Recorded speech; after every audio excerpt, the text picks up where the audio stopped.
ناظرین، مدینہ منورہ میں ایسے بے شمار مقدس مقامات موجود ہیں جہاں رسول کائنات حضرت محمد مصطفیٰ صلی اللہ علیہ وسلم نے نماز ادا فرمائی تھی۔ ان تمام مقامات پر حضرت عمر بن عبدالعزیز رحمۃ اللہ علیہ کے دور خلافت میں مساجد تعمیر کروائی گئیں، جن میں سے بہت سی مساجد آج تک موجود ہیں اور انہیں اسلامی تاریخ میں ایک خاص اہمیت حاصل ہے۔ آج کی اس ویڈیو میں ہم آپ کو مدینہ منورہ کی تقریباً 33 مشہور ترین مساجد کے بارے میں بتائیں گے۔ مسجد نبوی۔ مسجد نبوی خانہ کعبہ کے بعد مسلمانوں کا دوسرا مقدس ترین مقام ہے، جہاں تاجدار کائنات احمد مجتبی جناب محمد مصطفیٰ صلی اللہ علیہ وسلم تشریف فرما ہے۔ مسجد نبوی کی تعمیر ہجرت کے پہلے سال کی گئی تھی۔ اب تک مسجد نبوی کی 12 مرتبہ توسیع ہو چکی ہے۔ مسجد نبوی کے 10 بڑے مینار اور تقریباً 42 دروازے ہیں، جن میں سے 3 بڑے دروازے باب الرحمہ، باب جبریل اور باب النساء شامل ہیں۔ مسجد نبوی کا کل رقبہ 8672 سکوائر میٹر ہے، جو تقریباً 20 ایکڑ کے قریب بنتا ہے۔ حضور علیہ الصلوۃ والسلام نے ارشاد فرمایا، میری اس مسجد میں نماز کا ثواب دیگر مساجد کے مقابلے میں 50,000 گنا زیادہ ہے، سوائے مسجد حرام کے۔ مسجد قباء۔ مسجد قباء مسجد نبوی سے 5 کلومیٹر جنوب کی طرف واقع ہے۔ قباء وہ تاریخی مقام ہے جہاں ہجرت کے دوران آقا نامدار حضرت محمد الرسول اللہ صلی اللہ علیہ وسلم کی سواری پہنچنے پر مدینہ منورہ کے انصار استقبال کے لیے حاضر ہوئے تھے۔ یہاں حضور علیہ الصلوۃ والسلام نے مدینہ منورہ میں داخل ہونے سے پہلے آرام فرمایا تھا۔ اس مقام پر یکم ہجری میں اسلامی تاریخ کی پہلی مسجد تعمیر کی گئی۔ حضرت عبداللہ بن عمر رضی اللہ تعالیٰ عنہ سے روایت ہے کہ نبی کریم صلی اللہ علیہ وسلم مسجد قباء کی زیارت کے لیے کبھی سوار اور کبھی پیدل تشریف لے جاتے اور 2 رکعت نماز پڑھتے۔ تاجدار مدینہ صلی اللہ علیہ وسلم کا ارشاد گرامی ہے، جو شخص اپنے گھر سے وضو کر کے مسجد قباء میں 2 رکعت نماز ادا کرے تو اسے ایک عمرہ کا ثواب ملے گا۔ مسجد جمعہ۔ مسجد جمعہ مسجد نبوی کے جنوب مغرب میں تقریباً 6 کلومیٹر کے فاصلے پر واقع ہے۔ جب سرکار دو عالم صلی اللہ علیہ وسلم مکہ مکرمہ سے ہجرت فرما کر مدینہ منورہ تشریف لائے تو آپ نے پہلا جمعہ قباء سے روانہ ہو کر محلہ بنو سالم بن عوف میں ادا فرمایا، جہاں بعد میں ایک مسجد بنا دی گئی جو مسجد جمعہ کے نام سے موسوم ہوئی۔ مسجد غمامہ۔ مسجد غمامہ کا شمار اسلام کی قدیم ترین مساجد میں کیا جاتا ہے۔ مسجد غمامہ مسجد نبوی کے جنوب مغرب میں 500 میٹر کی مسافت پر واقع ہے۔ اس مسجد میں رسول اللہ صلی اللہ علیہ وسلم نے حبشہ کے بادشاہ نجاشی کی غائبانہ نماز ادا کی تھی۔ مسجد غمامہ کو یہ نام دینے کی وجہ تسمیہ کے بارے میں کہا جاتا ہے کہ تاجدار کائنات صلی اللہ علیہ وسلم نے یہاں پر عید کی نماز کی امامت فرمائی۔ اس روز آسمان پر بادل چھائے ہوئے تھے، اس لیے اسے مسجد غمامہ کا نام دیا گیا۔ مسجد قبلتین۔ ناظرین، مسجد قبلتین مدینہ منورہ کے شمال مغرب میں محلہ بنو سالم میں واقع ایک منفرد اور تاریخی مسجد ہے۔ اس مسجد کو قبلتین کا نام ہجرت مدینہ کے دوسرے سال سرکار دو عالم صلی اللہ علیہ وسلم نے اس وقت دیا جب سرور کائنات صلی اللہ علیہ وسلم کو دوران نماز اللہ تعالیٰ کی جانب سے اپنا رخ انور بیت المقدس سے خانہ کعبہ کی طرف موڑنے کا حکم دیا گیا، تو حضور علیہ الصلوۃ والسلام نے نماز ہی میں اپنا رخ تبدیل کیا۔ یوں یہ مسجد قبلہ اول مسجد اقصیٰ سے قبلہ دوم مسجد حرام کی جانب تبدیلی قبلہ کا ٹرننگ پوائنٹ سمجھی جاتی ہے۔ مسجد اجابہ۔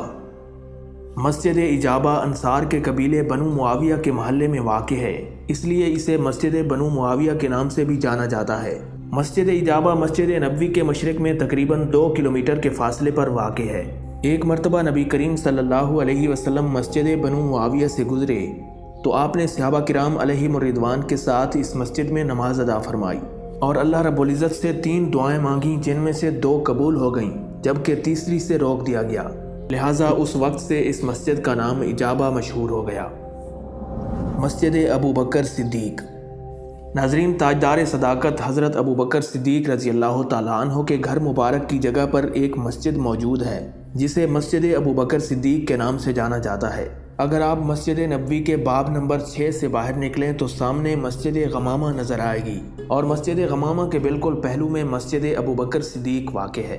اس مسجد کا صرف ایک گنبد اور ایک ہی مینار ہے۔ یہ مسجد حضرت عمر بن عبدالعزیز رحمۃ اللہ علیہ کے دور میں تعمیر کی گئی اور بعد میں سلطنت عثمانیہ کے عہد میں اس مسجد کی تزئین و آرائش کی گئی تھی۔ مسجد عمر بن خطاب۔ مسجد عمر کا شمار مدینہ منورہ کی مساجد سبعہ میں کیا جاتا ہے۔ مسجد عمر بن خطاب مسجد نبوی کے گیٹ نمبر 6 اور 7 کے درمیان مسجد غمامہ کے کونے پر واقع ہے۔ اس مسجد کا فن تعمیر مسجد فتح سے مطابقت رکھتا ہے کیونکہ یہ دونوں ایک ہی وقت میں تعمیر کی گئی تھیں۔ غزوہ خندق کے دوران حضرت عمر رضی اللہ تعالیٰ عنہ اپنے دستے کے ساتھ اسی جگہ موجود تھے۔ پھر بنو امیہ کے دور میں اس مقام پر مسجد عمر تعمیر کی گئی۔ مسجد فتح۔ مسجد فتح روضہ رسول صلی اللہ علیہ وسلم کے شمال مغرب میں جبل سلا کے کنارے اونچائی پر واقع ہے۔ 5 ہجری میں غزوہ خندق کے موقع پر تمام کفار مکہ مسلمانوں پر حملے کی غرض سے مدینہ منورہ آئے۔ سرور کائنات حضرت محمد مصطفیٰ صلی اللہ علیہ وسلم اور صحابہ کرام علیہم الرضوان نے مدینہ شریف کے گرد خندق کھود کر دفاع کیا۔ رسول اللہ صلی اللہ علیہ وسلم نے مسجد فتح کی جگہ پر کھڑے ہو کر دعا فرمائی، چنانچہ آپ کی دعا قبول ہوئی اور مسلمانوں کو فتح نصیب ہوئی۔ مسجد فتح کو مسجد احزاب اور مسجد اعلیٰ کے ناموں سے بھی جانا جاتا ہے۔ مسجد علی ابن ابی طالب۔ یہ ایک مستطیل نما چھوٹی سی مسجد ہے جو مسجد نبوی کے مغرب میں بالکل قریب واقع ہے۔ حضور علیہ الصلوۃ والسلام عید کی نماز کھلے صحرا میں پڑھاتے تھے۔ تاجدار مدینہ صلی اللہ علیہ وسلم نے مسجد علی کے مقام پر عید کی نماز ادا فرمائی۔ جن دنوں حضرت عثمان غنی رضی اللہ تعالیٰ عنہ اپنے گھر میں محصور تھے تو شیر خدا حضرت علی رضی اللہ تعالیٰ عنہ نے اسی جگہ عید الاضحیٰ کی نماز ادا فرمائی تھی۔ یہ مسجد بھی حضرت عمر بن عبدالعزیز رحمۃ اللہ علیہ کے دور خلافت میں تعمیر کی گئی۔ مسجد سعد بن خیثمہ۔ اس مسجد کی جگہ صحابی رسول حضرت سعد بن خیثمہ رضی اللہ تعالیٰ عنہ کا گھر تھا۔ حضرت سعد بن خیثمہ رضی اللہ تعالیٰ عنہ جنگ بدر میں شہید ہونے والے صحابہ کرام میں شامل تھے۔ رسول اکرم صلی اللہ علیہ وسلم کئی مرتبہ اس گھر میں تشریف لائے اور نماز بھی ادا فرمائی۔ 93 ہجری میں حضرت عمر بن عبدالعزیز رحمۃ اللہ علیہ کے دور خلافت میں اس جگہ پر ایک مسجد تعمیر کی گئی۔ آج کل یہ مسجد مسجد قباء کے جنوب مغربی کونے پر موجود ہے۔ مسجد اتبان بن مالک۔ مسجد جمعہ کے شمالی دروازے کے سامنے سڑک سے ملحقہ 4 دیواری کے اندر یہ مسجد واقع تھی۔ یہ وہ جگہ ہے جہاں حضرت اتبان بن مالک رضی اللہ تعالیٰ عنہ کا گھر تھا۔ نبی اکرم صلی اللہ علیہ وسلم نے ایک مرتبہ حضرت اتبان کے گھر کے ایک کونے میں نماز ادا فرمائی۔ حضرت اتبان نے اس جگہ کو نماز کے لیے مخصوص کر لیا اور یہاں ایک مسجد موجود تھی جسے 1417 ہجری میں سعودی حکومت نے منہدم کر دیا۔ مسجد بنو انیف۔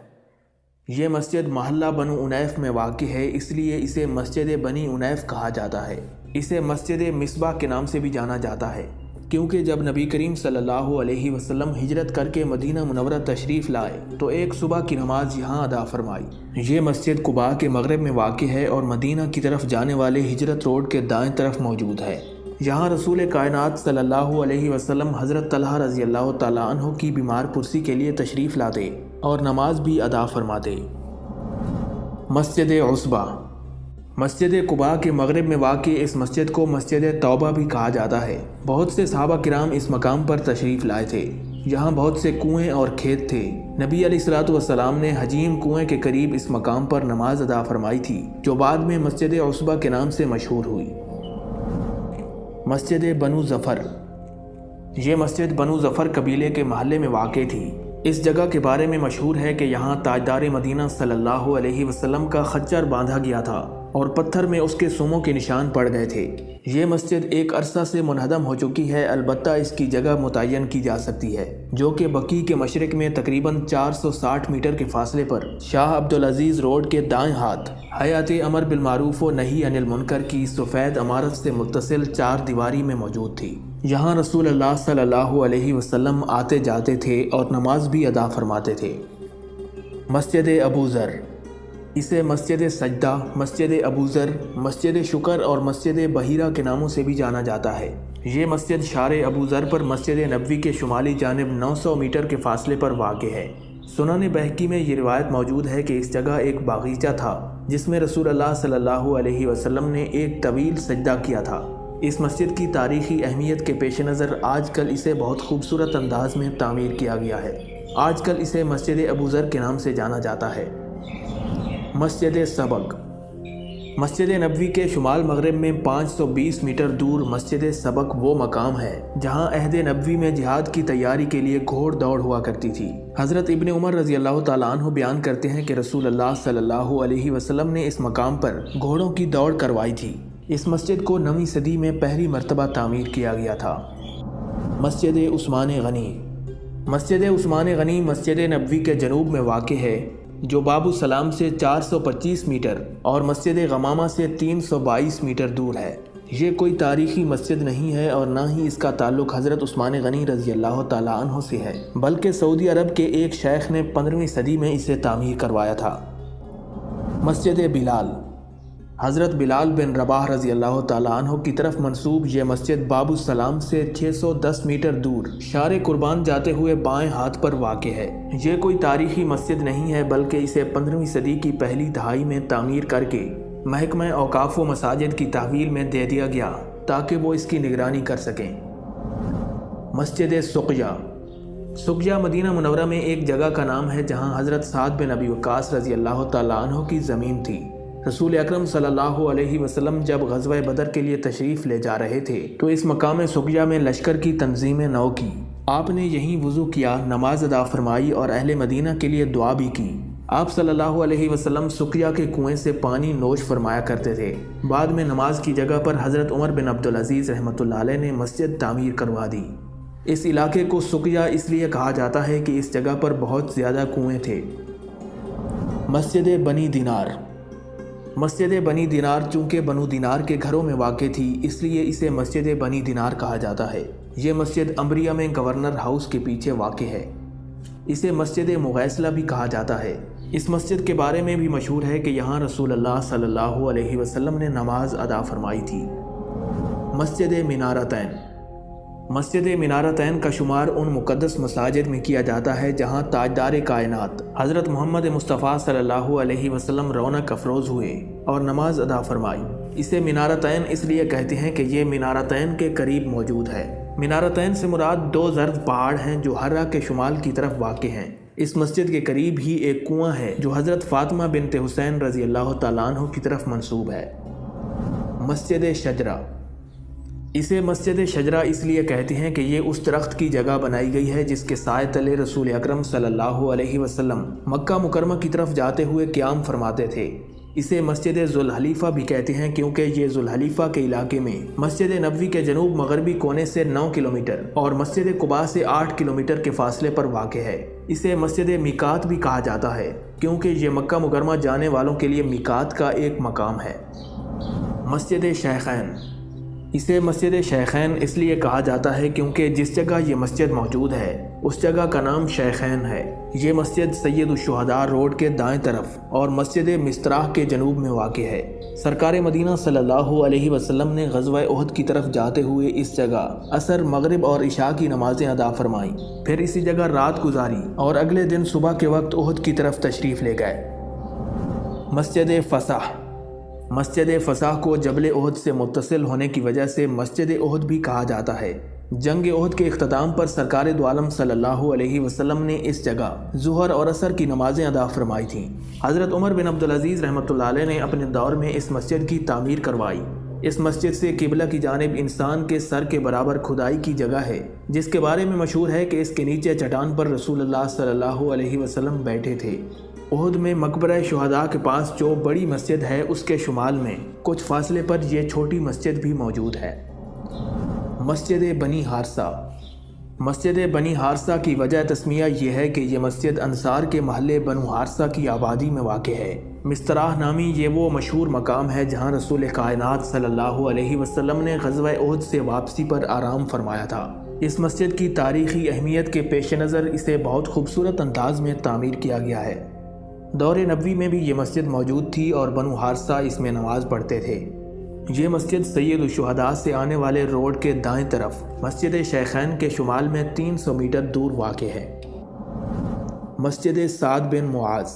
یہ مشہور بدری صحابی حضرت سعد بن معاذ رضی اللہ تعالیٰ عنہ کی طرف منسوب ہے اور مسجد عمر بن خطاب کے جنوب میں واقع ہے۔ یہ وہ مقام ہے جہاں غزوہ خندق کے دوران حضرت سعد بن معاذ رضی اللہ تعالیٰ عنہ کو تیر لگا، جس کی وجہ سے ان کی شہادت ہو گئی۔ جبل سلا کا مغربی دامن غزوہ خندق میں اسلامی فوج کا مرکز تھا، لہٰذا اس غزوہ کی یاد تازہ رکھنے کے لیے میدان فتح میں سلا پہاڑ سے متصل ایک وسیع مسجد موجود ہے، جسے مسجد خندق بھی کہا جاتا ہے۔ مسجد بنی حرام۔ بنو حرام کے محلے میں ہونے کی وجہ سے یہ مسجد مسجد حرام کے نام سے مشہور ہے۔ جبل سلا کے مغرب میں مدینہ منورہ سے مسجد فتح کو جاتے ہوئے دائیں طرف ایک گھاٹی میں یہ مسجد واقع ہے۔ حضور نبی کریم صلی اللہ علیہ وسلم کی اجازت سے بنو حرام نے جبل سلا کی گھاٹی میں رہائش اختیار کی تھی۔ یہیں انہوں نے مسجد تعمیر کی جو بعد میں مسجد بنو حرام کے نام سے مشہور ہوئی۔ مسجد بنی حرام کے قریب پہاڑ پر ایک غار واقع ہے جہاں غزوہ خندق کے دوران رات کے وقت تاجدار مدینہ صلی اللہ علیہ وسلم آرام فرماتے تھے۔ مسجد فزیخ۔ غزوہ بنو نذیر کے دوران جب شراب کی حرمت نازل ہوئی تو جن صحابہ کرام کے پاس شراب تھی انہوں نے تسلیم و اطاعت کی اعلیٰ مثال پیش کرتے ہوئے اسے فوراً گرا دیا۔ اس شراب کا نام فزیخ تھا، لہٰذا اس واقعے کی نسبت سے بعد میں جو مسجد یہاں بنی اسے یہ نام دیا گیا۔ اسے مسجد شمس بھی کہتے ہیں کیونکہ یہ بلند جگہ پر موجود تھی اور سورج نکلتے ہی اس کی کرنیں سب سے پہلے اس مسجد پر پڑتی تھیں۔ غزوہ بنو نذیر کے دوران سرکار دو عالم صلی اللہ علیہ وسلم اس جگہ نمازیں ادا فرماتے رہے۔ مسجد رایا۔ چونکہ یہ مسجد کوہ ذباب پر واقع ہے اس لیے اسے مسجد ذباب بھی کہا جاتا ہے۔ یہ مسجد شارع عثمان بن عفان کے شروع میں اور مسجد نبوی کے شمال مغربی کونے میں تھوڑے سے فاصلے پر واقع ہے۔ نبی کریم صلی اللہ علیہ وسلم نے خندق کی کھدائی کی نگرانی کے لیے ذباب پہاڑی پر خیمہ لگوایا تھا اور اس دوران یہاں نماز ادا فرماتے رہے تھے۔ مسجد سلمان فارسی۔ مشہور صحابی رسول حضرت سلمان فارسی رضی اللہ تعالیٰ عنہ سے منسوب یہ مسجد مسجد فتح کے جنوب میں واقع ہے۔ اس مسجد کا نام مسجد سلمان فارسی اس لیے رکھا گیا کیونکہ غزوہ خندق کی منصوبہ بندی حضرت سلمان فارسی رضی اللہ تعالیٰ عنہ نے کی تھی۔ دیگر کئی مساجد کی طرح یہ مسجد بھی حضرت عمر بن عبدالعزیز رحمۃ اللہ علیہ کے دور خلافت میں تعمیر کی گئی۔ غزوہ خندق کے دوران نبی علیہ الصلوۃ والسلام نے پہاڑ کے نچلے حصے پر نماز ادا فرمائی اور بعد میں پہاڑ پر چڑھ کر دعا فرمائی۔ مسجد بنی قریظہ۔ اسے مسجد بنو قریظہ اس لیے کہا جاتا ہے کہ غزوہ بنی قریظہ کے دوران سرکار مدینہ صلی اللہ علیہ وسلم یہاں نماز ادا فرماتے رہے تھے۔ یہ مسجد فزیخ کے مشرق میں واقع تھی جسے سعودی حکومت نے 1422 ہجری میں منہدم کر دیا۔ مسجد مشربہ ام ابراہیم وہ جگہ ہے جہاں رسول اکرم صلی اللہ علیہ وسلم کے صاحبزادے حضرت ابراہیم رضی اللہ تعالیٰ عنہ کی ولادت ہوئی تھی۔ ناظرین کرام، امید کرتے ہیں کہ ویڈیو آپ کو ضرور پسند آئی ہوگی، لہٰذا اسے لائک کریں اور مزید اسلامی اور تاریخی معلوماتی ویڈیوز کے لیے ہمارے چینل روشنی باکس کو ضرور سبسکرائب کریں۔ اللہ رب العزت آپ کا حامی و ناصر ہو۔